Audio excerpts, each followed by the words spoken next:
What's up guys? So we've been getting waves of new Batman TV spots and trailers. So much merch has come out leading up to the release date on the 4th of March. It seems like it's been such a long time coming that it's incredibly surreal. Regardless of just delays, after 10 years, we'll finally be getting another Batman solo movie in just a month's time. Remember guys, tickets go on sale on February 10th, so it could be that they actually go on sale the night before, probably around 10 or 11 p.m. Also, I did remember hearing that the tickets were being sold in person at the theaters during the No Way Home ticket release. So just a heads up, if you have time, check your local theaters the day before in person, just in case they are selling them so you can get the best seats, because the stress of getting those No Way Home tickets was goddamn catastrophic for my soul, guys. Anyway, with all the new stuff we've been getting, we kind of have a better understanding of what will be going on in the movie. So with this video, I'm going to talk about some of the new footage we've been getting and my thoughts on it, but also who the real villains are and put together some pieces, okay? Because it'd be easy to just say, well, Riddler is the main villain and the real villain, or, you know, Penguin's gonna be another real villain. But honestly, it doesn't seem as simple as that, especially with a movie that's gonna be like nearly 3 hours long. I think there's gonna be a lot of twists and turns that we aren't expecting. Well, with all the villains we've seen, plus some interesting rumors of others that are gonna pop up, so we're gonna do some detective work of our own here, or try to for that matter. But before we do that, make sure to hit that sub button to support your boy, turn on your notifications, leave a thumbs up, follow my social medias. I'd also like to welcome all y'all to join me in a prayer at the end of the video. We will be praying on the downfall of not only my enemies in my zip code on the 10th for that ticket release, but also on the downfall of all of your enemies, so all of us players can enjoy the Batman in the respective best seat in the house. Looking forward to seeing you all there. Now, let's get into it. So first off, I'd just like to say that this new Gotham City looks amazing and I'm here for it. Gotham City, at least in the Nolan trilogy, would always get memed and clowned with people saying it was just Chicago. And to be fair, Nolan's Batman was about the most grounded and realistic you could get with a superhero universe. He was never going for a fantastical world, so I understand why his Gotham didn't have the personality that, let's say, Tim Burton's or Joel Schumacher's had. But I think they're striking a really good balance with this version of Gotham. I like the gothic, almost neo-noir type setting. I think it's perfect for Batman. Also, some of the new fighting slash action scenes we got look amazing. When we see Batman drop from the ceiling onto that platform, that's some of that larger than life, less grounded in reality type feats I've been wanting to see from this Batman. Something I wouldn't expect to see from Bale's Batman, since it's more out of the realm of possibility, because his legs, or realistically anybody's legs, would shatter if they drop from that high, okay? And with that larger than life stuff could come larger than life villains like Clayface, like a Killer Croc, like some of the crazier, weirder things that I would hope to see with this new iteration of Batman. So I'm glad it seems we're going in a more fantastical direction. And following that scene when he's taking out the Riddler's men, the fighting looked good between him and Selina. Very fast and fluid. Also, we gotta take a little bit of a scoundrel break to just appreciate that Zoe Kravitz is our Catwoman, because goddamn, that's a blessing, guys, okay? Also, it looks a bit smoky in there, and it could be from the explosion, but I'd like to think he just dropped a smoke bomb, which also makes me wonder, and I'm very eager and curious to see how his combat is going to be with the arsenal of gadgets that he'll like implore in the movie. I want Arkham style fighting, okay? That's the best Batman type of fighting in my opinion. Anything close to the warehouse scene will be appreciated, because that is the best combat that we've ever seen in live action for Batman. So I'm hoping that they can either replicate it or enhance it in some way, or put a unique spin on that fighting style, because it was awesome. And with those high-tech contacts, I'm willing to bet in this cloud of smoke, hopefully a smoke bomb, he will go detective mode, just like in the games. I also think it would be awesome if when he did this, the contacts would turn over white to mimic the white eyes from the comics and the cartoons everybody, including myself, has been clamoring for. At least I hope so, okay? We've been seeing this big explosion all over the city. This is what I believe will lead to that water overflow pouring into Gotham and Batman leading that group of people out to safety. And this reminded me so much of Batman Zero Year, my favorite Batman story, and honestly probably my favorite Riddler story too. Highly recommended, guys. The art, the coloring, and Scott Snyder's writing is fucking insane. Now, this will be the result of the main villain, the Riddler. I know that sounds super obvious, right? But the reason I'm saying this is because there was actually a prequel novel to the Batman released on the 1st of February, and it goes over the more formative years of this Bruce Wayne and of the Riddler as well. Now, I used the free trial of Audible to listen to this audiobook, which somebody please please remind me to cancel because I'm not trying to hold on to that shit. 14 bucks a month to listen to books? Eat my fucking asshole, buddy. Goddamn. And the reason I did this is because the Kindle version, the digital version, is the same price as the physical book, which is a bunch of bullshit, okay? They really need to stop making the digital versions of books the same price as the physical shit. Just to clarify, this is not an ad for Audible, okay? I was just desperate and I'm not trying to wait a week for the fucking book to come in. I needed to see that shit now, players. So I listened to the book and it explained how the Waynes actually gave away Wayne Manor to the city to use as an orphanage, and how Bruce grew up in Wayne Tower, and the Riddler was a kid in that orphanage and grew up resenting him along with the other orphans and the elite in Gotham City that could basically do what they want and get away with it and face no repercussions for any of their actions. I'm actually thinking about making a video digging into that book a little bit more and other stories that the movie is said to be inspired off of once we get closer to the film. So let me know if y'all would be down for that. If not, well, you know, I'll probably just do it anyway because that seems fun to me. He was actually responsible for the orphanage eventually blowing up, but he felt nothing because nobody knew he did, and that's what will eventually lead to the symbols, the riddles, and the whole Riddler persona. He wants some kind of credit. He wants some people to know, hey, it was this guy who did it, and I'm guessing the Riddler persona will take over for that. And in the book, there's a specific explosive substance that's being used, and I believe that might be where Penguin and Carmine Falcone come into the picture, moving some type of dangerous new explosive substance. Now, we have a couple villains in the movie, which are obviously the Penguin, Carmine Falcone, and supposedly, this is a rumor, guys, take it with a grain of salt, pour that fucking Morton's all over this bitch, but the rumor is Joker is going to pop up in this movie, played by Barry Cohegan. He's from Dunkirk, and he's actually Druig from the Eternals, for those that are unfamiliar, which I'm excited as hell to see. I think he's a phenomenal actor, and he'll bring something unique to the role. Plus, it makes the whole Joker gang thing make more sense. We're dealing with a year 2 Batman, somebody who is actually getting some momentum behind him, getting into the swing of things, but not entirely unfamiliar with being Batman, which I really like. So he has to have come across some villains already, so why not his first one ever? I know people say that Joker is oversaturated as well as Batman, and I would agree with that, but I don't see how you have one without the other, especially in live action. So I think the chances of seeing Joker in the movie are pretty good. So now's the part of the video where we get to the real detective work. The movie will be in large part about corruption in Gotham. With Riddler having a disdain for the corrupt, he starts taking them out, which seems like most of the people who are running for mayor, like Gil Colson, Pete Savage, Don Mitchell, who was the former mayor and actually the first person we saw Riddler kill in that first trailer all the way back, all on the hit list along with Thomas Wayne. But unfortunately for Edward, somebody already did the job for him, so Bruce Wayne is next on the list to pay for the sins of his father. Now, what these men did seems to have affected the Riddler on some personal level, with him going as far as writing murderer next to Thomas Wayne's name. Now, I personally think it's very interesting when they make Thomas Wayne out, or the Waynes out, to be some sort of corrupt elitist, not the typical all-encompassing altruistic doctor that he's portrayed to be in most iterations. I think that brings an interesting dynamic to Batman's origin and reason to be fighting. If Bruce's father murdered someone, or wasn't that, you know, divine beacon of light and moral compass that he believed him to be, then I feel like that would make Bruce question his mission as Batman and his famous no-kill rule. So the question is, who did Thomas Wayne murder, or who does Riddler believe he did? Could it have been the Riddler's parents? Maybe in some way Thomas Wayne looked the other way and that made it possible for Riddler to become an orphan, or maybe even so, the Riddler could end up being manipulated by the Court of Owls. Look, this is no revolutionary theory or thing to say. The Court of Owls is something that everyone has been guessing will show up since the very first trailer back in 2020. You don't just put an owl on something in a Batman trailer and expect us not to think the Court of Owls will show up. So I'm not sure if the court is influencing the Riddler at any point in the movie, at least secretly, or if maybe Thomas Wayne was a part of the Court of Owls, Gotham's elite that used their power to shift the politics in Gotham as they see fit. It seems like it could work, right? Could it be that Thomas Wayne acted on behalf of them, or maybe sought them out to help cover up whatever he did that resulted in the death of someone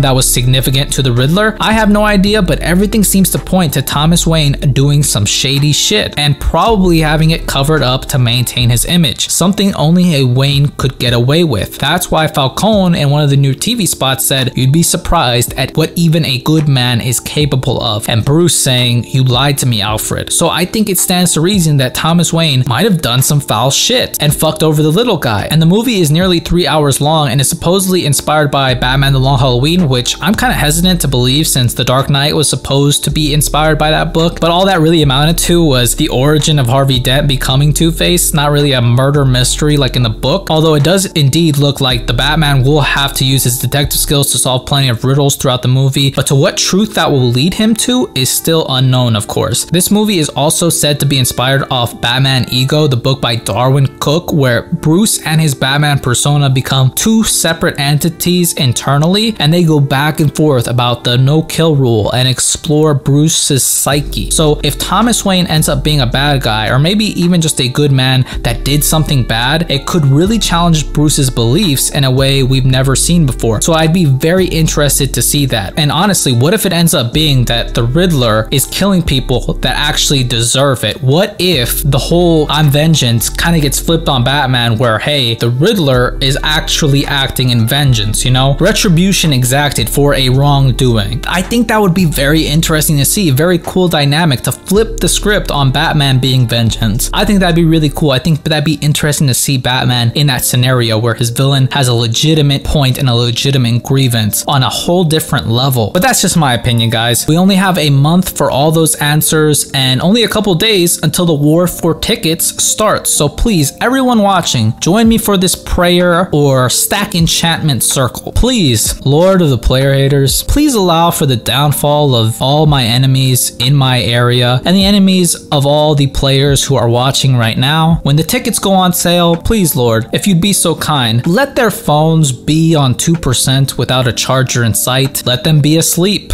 Let them forget to set an alarm. Bestow upon them the shittiest of internet services. I'm talking bars lower than hell. Maybe even have them get into an unsavory argument with their significant other or loved ones that'll occupy them for several hours to come. And Lord, if each or even one of us can't have these tickets, please, at the very least, let it be so that our respective enemies can't have them either. Because if we can't get them, then nobody should be able to. And that's a true player hater's message. Or maybe just have them all shit blood. Either way, we thank you, Silky Johnson. Amen. Now that we have all been bathed in light, guys, let me know what you think. Is Thomas Wayne going to be revealed as a murderer or a murderer by proxy, or do you think this is a misdirect? Maybe it was Martha Wayne who was the actual murderer and we get kind of that crazy misdirect like from The Long Halloween, like a Gilda misdirect. Who knows? What do you think will be going on with the Waynes in this movie? What villains do you think will show up, or ones you hope will? Which ones do you think, hell no, you're fucking crazy? Any theories are welcome. That's it. If you liked the video, leave me a thumbs up, comment down below, and subscribe if you want. Again, hope you guys are doing well. Thank you so much for watching, and I'll see you in the next one.